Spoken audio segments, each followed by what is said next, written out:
أعوذ بالله من الشيطان الرجيم. بسم الله الرحمن الرحيم.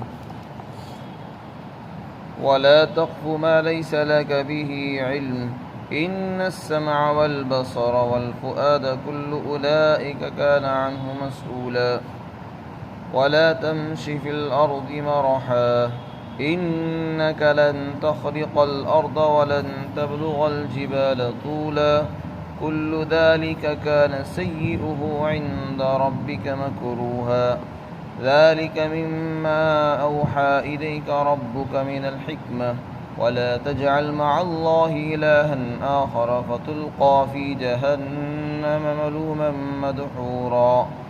أفأصفاكم ربكم بالبنين واتخذ من الملائكة إناثا إنكم لتقولون قولا عظيما. اور جس بات کا تمہیں علم نہیں ہے اس کے پیچھے مت پڑو.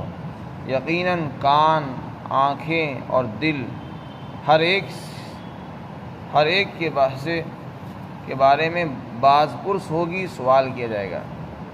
اور زمین میں اترا کر مت چلو، یقیناً آپ زمین کو نہیں پھاڑ سکتے اور نہ ہرگز پہاڑوں کی بلندی کو پہنچ سکتے ہو. یہ سب بری چیزیں آپ کے پروردگار کے نزدیک ناپسندیدہ ہیں، اور یہ ان حکمتوں میں سے ہے جو آپ کے پروردگار نے آپ کے پاس وحی کی ہے. اور آپ اللہ کے ساتھ کسی اور معبود کو تجویز مت کریے، ورنہ جہنم میں ڈال دی جاؤ گے ملامت کیے ہوئے اور اللہ کی رحمت سے دور کیے ہوئے. کیا تمہارے رب نے تم کو منتخب کر دیا ہے، خاص کر دیا ہے بیٹوں کے ساتھ، اور اس نے فرشتوں کو بیٹیاں تجویز کر لیا ہے؟ یقیناً تم ایک بڑی بات کہتے ہو. سب سے پہلے اللہ تعالیٰ نے ارشاد فرمایا کہ جس بات کا تمہیں علم نہیں ہے اس کے پیچھے مت پڑیے. جن چیزوں کے بارے میں معلومات نہیں ہے ان کے پیچھے پڑنا، ان کی کھوج و کرید میں لگنا، یہ مناسب نہیں ہے. جو ضروری چیزیں ہیں انسان کو ان میں لگنا چاہیے. بلا ضرورت، بلا وجہ کسی چیز کے بارے میں کہہ دینا یہ مناسب ہے.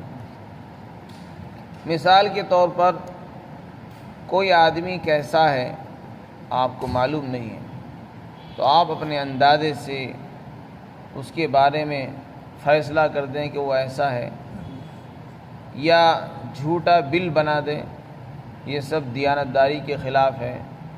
غلط فیصلہ دے دینا، کسی کے بارے میں تہمت لگا دینا، کسی کی برائی کر دینا جس کا آپ کو یقین کے ساتھ علم نہیں ہے. بلکہ علماء نے لکھا ہے کہ غیبت کرنا تو حرام ہے. غیبت کہتے ہیں کہ آپ کو پتہ ہے کہ فلاں آدمی کے اندر فلاں عیب ہے، پھر بھی منع ہے. اور کسی آدمی کے بارے میں آپ کو پتہ ہی نہیں کہ اس کے اندر یہ کمی ہے یا نہیں ہے، محض اندازے سے اور آپ نے اپنے خیال سے کہہ دیا، زبان سے کہہ دیا، تو یہ کہاں جائز ہوگا؟ جب غیبت جائز نہیں ہے، جس کے بارے میں معلوم ہے کہ غیبت کہتے ہیں کہ کسی آدمی کے بارے میں ایسی بات کہنا جو اس کے اندر موجود ہو، وہ جائز نہیں ہے، تو بہتان کہاں جائز؟ تو جس بات کا تمہیں علم نہیں ہے وہ بات کہنا یا کرنا یہ سب ممنوع ہے. فرمایا جس بات کو تمہیں علم نہیں ہے اس کے پیچھے مت پڑو، ایسے کاموں سے بچو. نہ زبان سے ایسا کام کرو، نہ اپنے ہاتھوں کو ایسی جگہ استعمال کرو جس کا تمہیں علم نہیں ہے. یعنی غلط جگہ دستخط کر دیے، کسی چیز کے بارے میں غلط جس کا تمہیں معلوم نہیں ہے اور آپ نے اس کے بارے میں گواہی دے دی. گواہی، جھوٹی گواہی دے دینا، اس کے اندر وہ تمام چیزیں داخل ہیں جس کا آپ کو علم نہیں اور آپ اس کو انجام دے رہے ہیں. آپ نے جھوٹا بل بنا دیا اور آپ کو معلوم نہیں بھی کہ سامان کتنا کا خریدا گیا اور نہیں ہوا. تو بہت سی وہ باتیں جن کا آپ کو پتہ ہی نہیں ہے، بغیر معلومات کے ان کے پیچھے پڑنا یہ ممنوع ہے.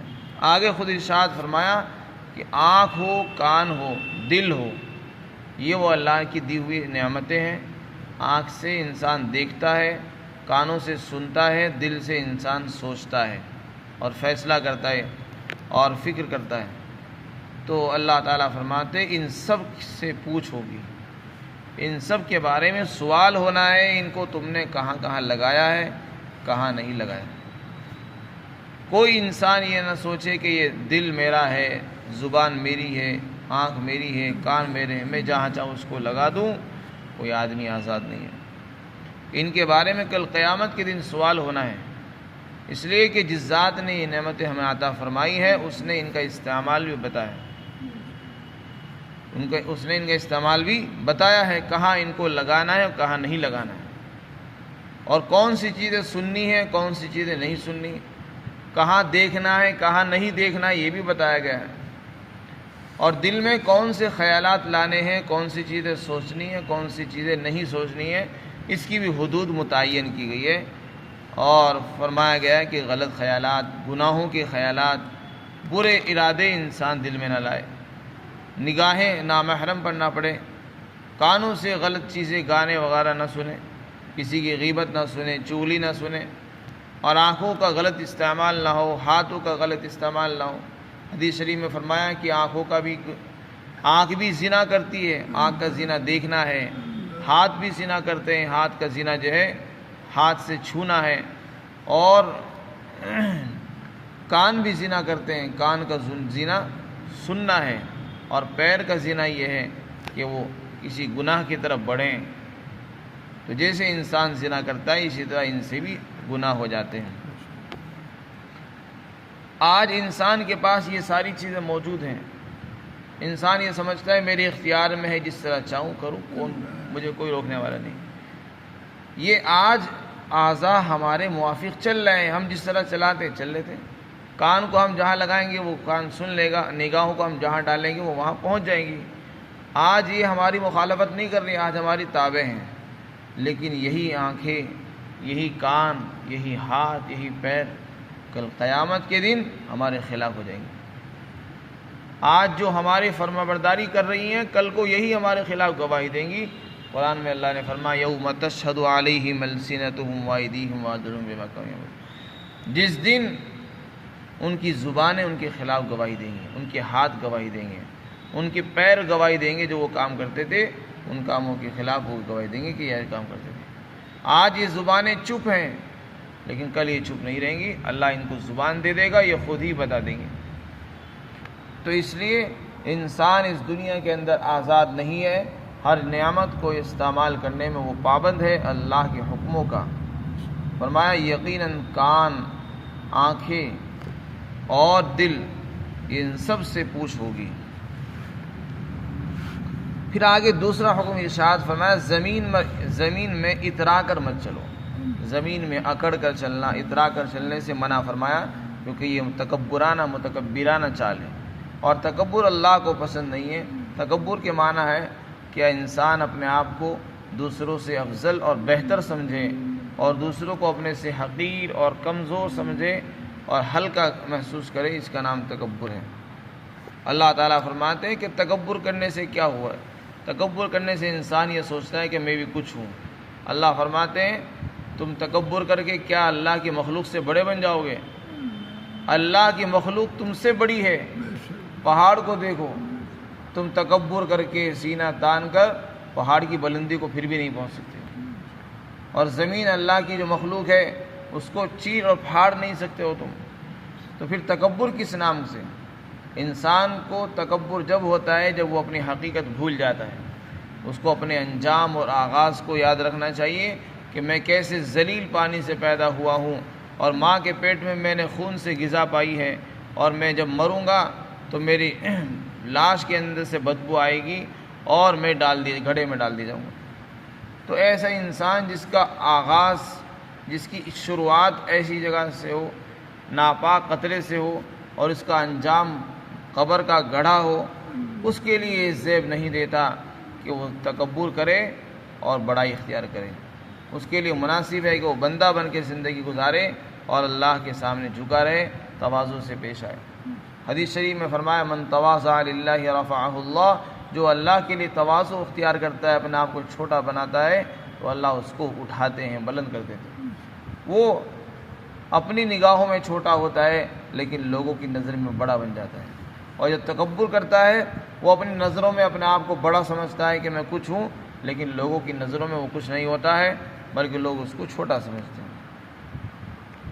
تو کسی کو بلند کرنا یہ اللہ کے ہاتھ میں ہے، جس کو چاہتا ہے بلندی عطا فرما دیتا ہے، خود تکبر کرنے سے کوئی بڑا نہیں ہوتا۔ آگے ارشاد فرمایا کہ یہ سب چیزیں، بری چیزیں آپ کے پروردگار کے نزدیک ناپسندیدہ ہیں، جو اس سے پہلے بہت سے احکامات ارشاد فرمائے گئے، لہذا ان سے بچنا چاہیے۔ پھر آگے ارشاد فرمایا ہم نے آپ کو جو احکامات عطا فرمائے ہیں یہ حکمت کی باتیں ہیں۔ اس سے پہلے بھی بہت سے احکامات دیے، والدین کے ساتھ حسن سلوک، رشتہ داروں کو ان کے حقوق ادا کرنا، اور زمین میں اکڑ کر نہ چلنا، زنا سے قریب مت جانا، کسی کو جان بوجھ کر قتل نہ کرنا۔ یہ وہ تمام احکامات ہیں جو حکمت کا حصہ ہیں، عقل مندی اور دانائی کی باتیں ہیں۔ اللہ تعالیٰ فرماتے ہیں یہ آپ کے پروردگار کے ذریعے سے کی طرف سے آپ کو وحی کیے گئے ہیں۔ پھر آگے فرمایا کہ آپ اللہ کے ساتھ کسی اور کو خدا مت بنائیے، اللہ اکیلا تنہا ہے، اس کے ساتھ کسی اور کو خدا تجویز مت کریے، کیونکہ یہ شرک ہے، اور اگر تم ایسا کرو گے تو تم جہنم میں ملامت کیے ہوئے اور راندہ درگاہ کیے ہوئے ڈال دی جاؤ گے، یعنی اللہ کی رحمت سے بھی محروم، اور پھر لوگوں کی، اللہ کے مخلوق کی، فرشتوں کی تم پر لعنت ہوگی، ملامت ہوگی۔ اس کے بعد ارشاد فرمایا مکہ کے مشرکین نے اولاد تجویز کر رکھی تھی، بیٹے اپنے لیے بیٹوں کو پسند کرتے تھے، اور بیٹی پیدا ہونے کو برا سمجھتے تھے، اس کو دفن کر دیا جاتا تھا، اور اللہ کے لیے بیٹیاں پسند کرتے تھے، فرشتوں کو خدا کی بیٹیاں کہتے تھے۔ تو اللہ تعالیٰ فرماتے ہیں کیا تم نے اپنے لیے بیٹوں کو چن لیا ہے؟ کیا تمہارے رب نے تمہارے لیے صرف بیٹے ہی تجویز کیے تھے کہ تم اپنے لیے بیٹوں کو پسند کرتے ہو اور خدا کے لیے بیٹیاں کہہ دیتے ہو؟ تو یہ کہاں کا انصاف ہوا؟ جس چیز کو تم اپنے لیے پسند نہیں کر رہے اس کو اللہ کے لیے کیسے پسند کرتے ہو؟ دوسری بات یہ کہ اللہ تو اولاد سے پاک ہے، چاہے وہ بیٹا ہو یا بیٹی ہو، اور اگر تم یہ بات کہہ رہے ہو ایک بہت بڑا الزام ہے، بہتان ہے اللہ کی ذات پر۔ تکاد السماوات یتفطرن منہ، قریب ہے کہ آسمان پھٹ پڑے اور زمین چیر جائے اور پہاڑ جو ہے ریزہ ریزہ ہو جائے۔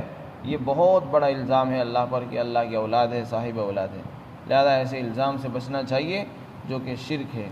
اللہ تعالی ہم سب کی حفاظت فرمائے۔